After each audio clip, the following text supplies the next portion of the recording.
Hey everybody, welcome back to the Fencer Musashi commentary. We're beginning our adventure through the Frozen Palace, or the Thieves' Hideout. It could be either or, however you take it. And this is kind of where we get a little Legend of Zelda in this dungeon Yeah, this is because basically, this looks like the Forest Temple, but ice. Really? I was thinking of that, Snowy Mountain Mansion from Twilight Princess. That's the vibe I got too. yeah, but this place has quite a number of doors to go through, quite a number of chambers to enter. In fact, one of the first enemies you can assimilate gives you a map. Oh my God, that's Does a this fusion game not ability now. have a map? No, it doesn't have a map because you don't. Oh. This is like the only time in the game where you're going through what's essentially like a labyrinth. Oh, okay. Yeah, it's been Because everything else is relatively linear. just a straightforward shot from beginning to end in most other areas. Yeah, this being the only exception, so they give you a map by absorbing a flower. Okay. How'd you get here, Chef? I don't know! I like how they do that thing that people used to do in retro games where they walk in place for no reason. I like the repeated three frame animations. Sometimes it's not even 3-frame animations. Trails in the Sky does that with its NPCs, and it's like, I don't get why the NPCs do it because none of your characters ever do it. But like, The whenever animation's they're, expensive. it's well, they could just stand. They have standing animations for when you talk to them. They just walk in place when you're not talking to them. I don't get it. Evil penguin. But it's an incredibly Mechanical smooth. evil penguins that are also grenades. That sounds. Oh, so Oswald Cobblepot made them. Oh, No. This is what the Riddler used to blow up the Batcave in Batman Forever. guys, obviously these are Final Fantasy 13 monsters. Come on. I have no idea what you're talking about. Oh yeah, you've repressed the memories, haven't you? I don't think I've gotten that far in the game. You don't have to get very far at all. You mean you haven't spent like the 30 hours necessary to get to the quote-unquote good part? 40. Life's too short to play bad 40. games. It- How far it's- of it it's into 40. the game is it? Um, First off, asshole, it's 40 hours. But the penguins are actually pretty early on, I think. But You think? Okay, I'm gonna have to... just going off memory, I think I remember like the first Right. ones were like only a few areas in. I don't recall I small think, exploding like, penguins. I think you start running into them when you first take control of Vanille before you even gain the ability to level This is up. before like she meets Zaz and all that. Wait, you go through a part of the game without being able to level up? Yeah, you can't level up for like the entire first hour of the game because it does that thing where like the leveling up mechanic is tied to them becoming Lassie, so you can't level up until that happens. So you're just going through the motions until it happens. Okay. You need to be a Lassie to have a Crystarium, you see. What is a Crystarium? I have no fucking idea. But you need to be a Lassie to have one. Until Final Fantasy 13 too, at which point, well, actually, now that I think about it, Sarah would have one. She was a Lassie. It's odd. It's stupid regardless, so whatever. Wait, why does Noel have one then? You know what? I give up.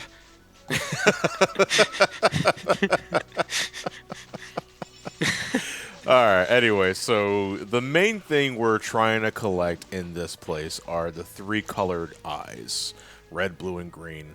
Clarified keys to open doors. Yes, basically. Some of them require that we get them from specific chests, but they have certain requirements. Earlier in the... you can get the hint of what you need to do by reading the sign inside the room itself. They're not asking for much. It's like, may the lone person be the victor. That means kill all enemies. May the clone have this victor and all this sort of shit. Now that I'm seeing the diagonal checkerboard floors, I'm not thinking Twilight Princess anymore. I'm thinking of Obvious references, obvious. I'm thinking of frickin' Malik's Bastion from Legacy of Kain, which was another castle in a snowy mountain. But like half the frickin' dungeons in Blood Omen had those stupid checkerboard patterns on the floor, because I suppose that made it easier to judge distance or whatever. Was it an isometric game or a full 3D game? It was a top-down game, not isometric, but a lot of floors had a diagonal checkerboard pattern on them. The graphics in Blood Omen are kind of limited. It's okay to compare it to something that you might remember what it looks like. You know that CDI Zelda game we actually played as Zelda in a top-down perspective? The Right. weird Live photo- action one. Yeah, the weird photorealistic one. It has a graphical style somewhat like that, only not as shit.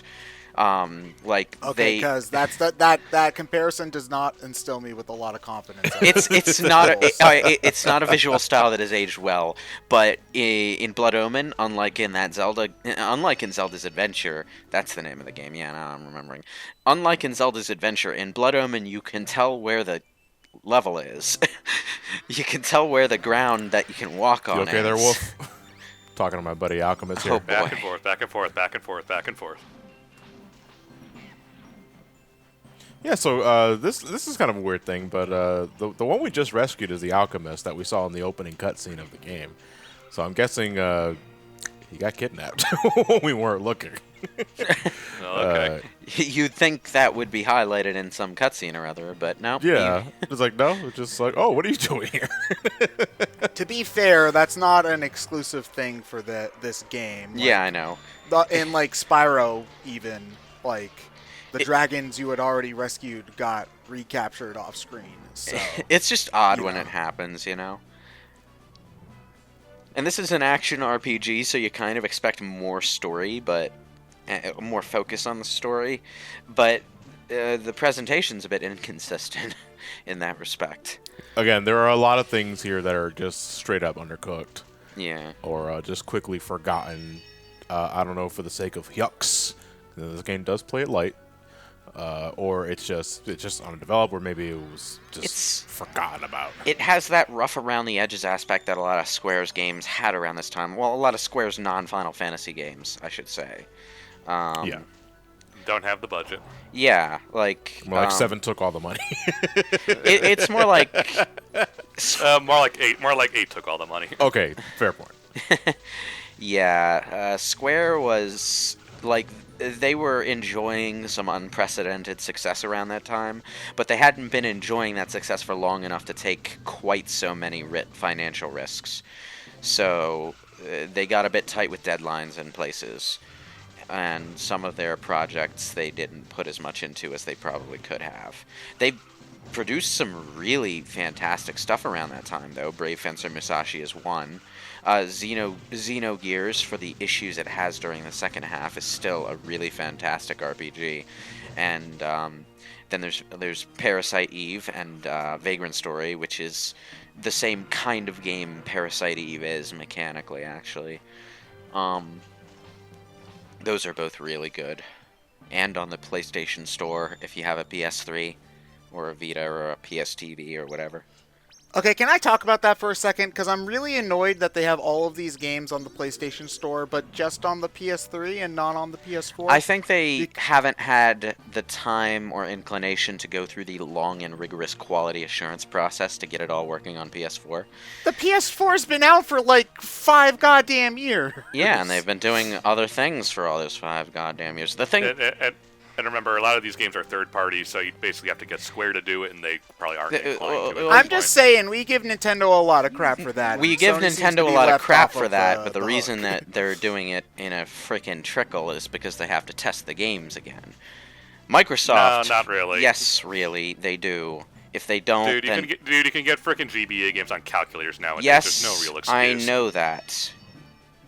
Logically, I know that, but it's not us they need to do the quality assurance for. It's random soccer mom who complains and gets other soccer moms complaining and making frickin' lawsuits at them. They need to do the About quality what? assurance.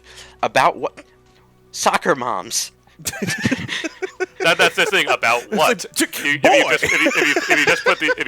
It doesn't slap a matter Super if it's Nintendo a game on the valid system, complaint. They just have to make it loud enough and make it sound logical enough that a stupid court case could be made for it. Complaint about what exactly? That the game The game doesn't runs. work. The game.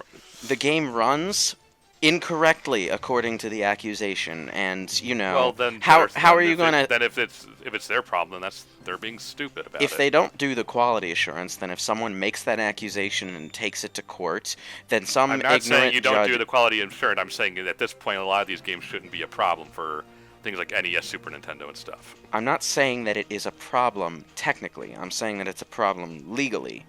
which is a can of stupid worms that you don't want to open. You haven't really explained why that's a problem, because if it works, then it works. If it works, then it works. Well, you can't tell but that it works if you don't do QA on it. They have to say that they went through the process. They have to say truthfully that they went through the process. Otherwise, any accusations made, whether bogus or not, can and probably will stick. And they did that. They went through that process for the PS3, Vita, PSP, because all of that was running on the same stuff. The PS4 yeah, I was gonna say not. even if the architecture is somewhat consistent to what's been established years beforehand, software emulation might still run different on certain things. Yeah, you and get that. Are they willing to spend the time and money to do that? So for the record, I'm speaking as someone who hates the fucking drip feed. You know. Yeah. Yeah. At this point, a lot of the drip feed should just be done with. You should know how to do that. You should be doing that anyway. Yeah, and like, you know, especially for stuff that's super easy to emulate. Or at the very anything. least, just fucking ramp up the legacy collections. I will somewhat commend Microsoft for, you know, getting their backwards compatibility working in a reasonable time frame. Like, you know, I'm not the biggest fan of Microsoft in the console market, but you know, they did that aspect right. But they hasn't been perfect. Like, you can't play Knights of the Old Republic on anything but an original Xbox and expect the FMVs to work correctly.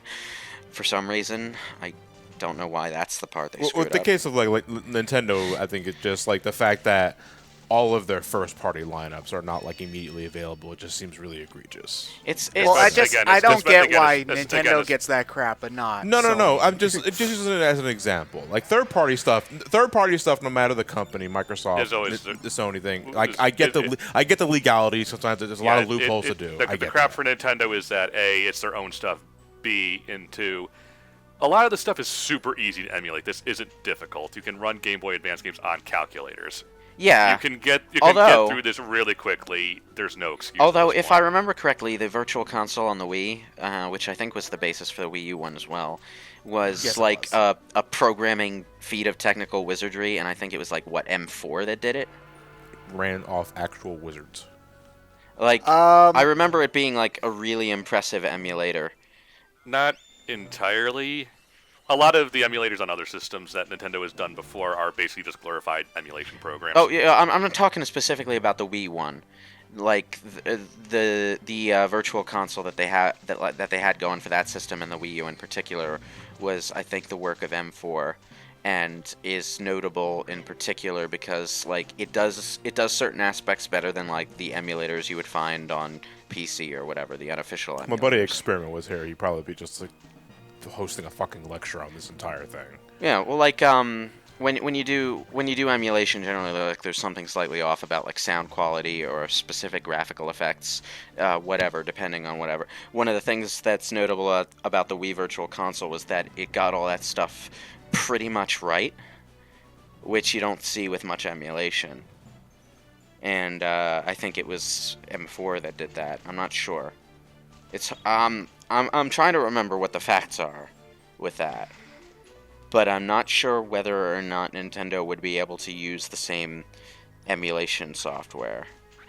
Well, there's already differences with some of the emulation they do for like Super Nintendo Classic and whatever. Because I remember like Yoshi's Island has specific differences that. Yeah, I think the Super Nintendo Classic is just a glorified emulator they got somewhere else. Probably. Yeah. Well, I mean, I wouldn't be surprised considering Nintendo that they did make their own, but that doesn't necessarily mean that it's not similar. Yeah, I would think Nintendo has the sources to have their own proprietary emulator. Yeah, like M4 specifically is known for their technical feats, especially with emulation. They're the ones doing like the current Sega Ages ports, for example. And if I remember correctly, M4, you mean M2? M2? M2, yeah, that might be it. M2. Why did I say M4? Bingo. I'm crossing my wires with something else. Isn't that James Bond? No, that's just M. That's M, yeah. Okay. or Judi Dench, as we call her. Oh, now that I've been corrected on the name of the frickin' developer, that there's going to be like 600 people who commented before they got to this point in the video to correct me. That's always amusing Yeah. when it happens. All right, then. So here's the thing. Then, if you already made the comment correcting Lewis about the Sucks to be actual you. name of the company, edit your comment now to say, "whoops."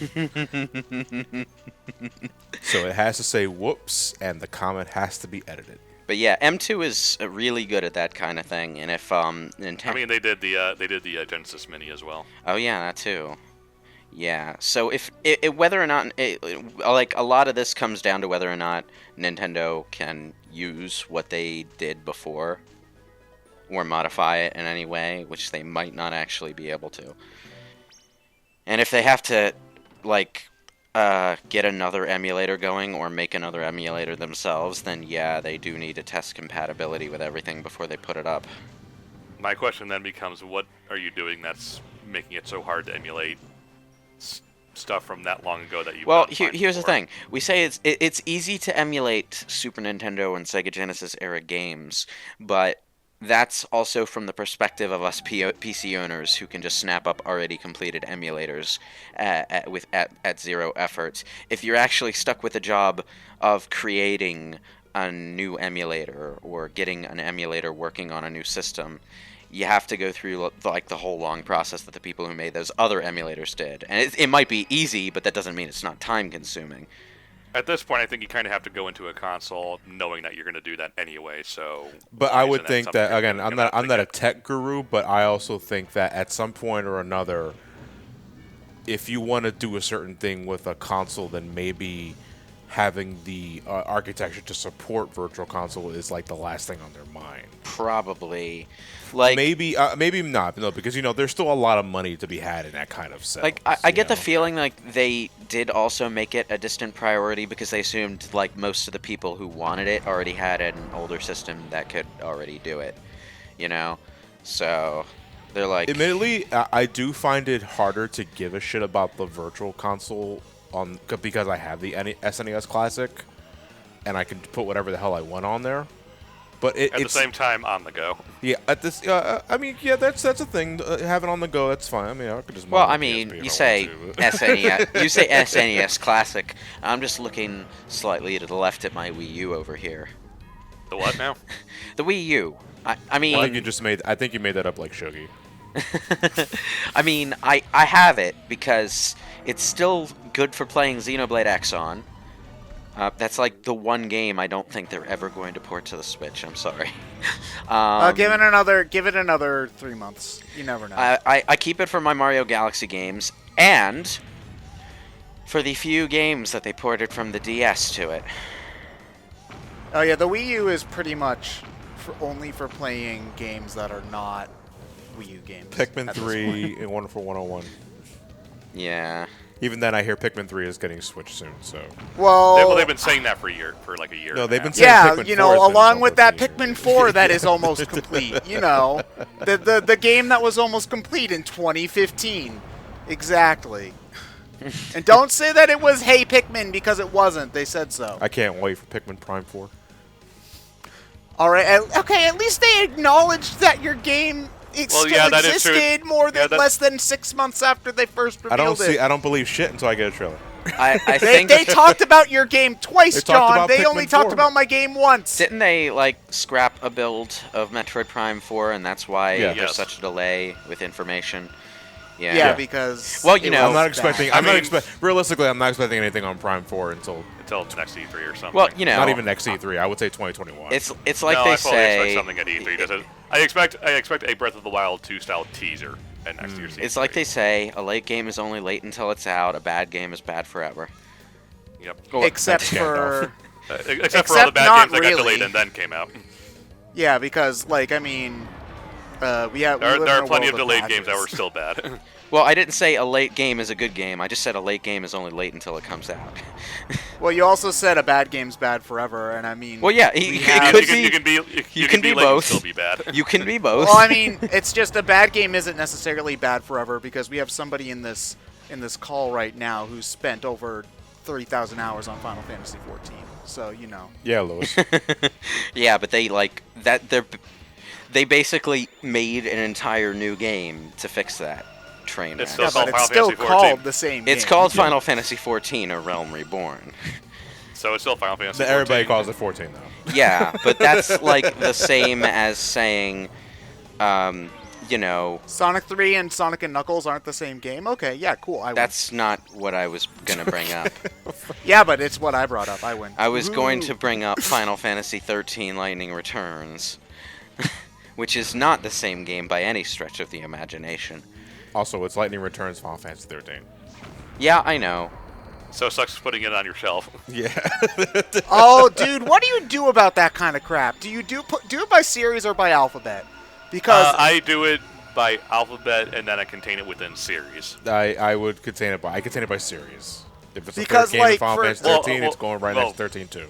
Yeah, well, that's what I'm saying. I do it alphabetically and then by series. By series. So yeah, if but I- does Lightning Returns Final Fantasy 13 go with the other Final Fantasy 13? If it would, so it would be Final Fantasy 13, 13 2, and then Lightning Returns Final Fantasy 13. I would not put it Yes. with the L's. Because there's like this goes back like all the way to the NES. Because I think it's like Wizard and Warriors 2 has some sort of subtitle, and it makes it so that Yep. it doesn't go with the other two Wizards and Warriors games, and it's like, Dude, what okay. the hell do I do? My goddamn good old games Galaxy game list is a mess. Because, like, the Ultima games all use Roman numerals, so alphabetizing those makes them all show up out of order. And then there's, like, frickin' the Legacy of Kain games have some of them have their subtitles after the titles, others have them before, and it's don't even get me started on fucking Rise of the Tomb Raider and Shadow of the Tomb Raider. Just call them Tomb Raiders 2 and 3, please. On any game list, they're not even close to each other. If I get those on Steam, Rise of the Tomb Raider is like all the way over there, away from the other 13 Tomb Raider games. Oh, hey, we You do know have the what? dragon. You should just ask game developers to stop giving their games stupid and bad names. How about that? That seems easier. Dragon to Quest be honest. 11S, Echoes of an Elusive Age, Definitive. Definitive. Edition. No, okay, dude. EX as Turbo much as- graphic. EX Turbo. Plus Alpha. Plus Alpha. As much as I love Dragon Quest, like it does not escape the Square Enix curse of terrible names. Okay, it's like that name takes 10 hours to say, so it's not quite a "The World Ends with You" that makes no sense, or a Kingdom Hearts subtitle, but it still bothers me.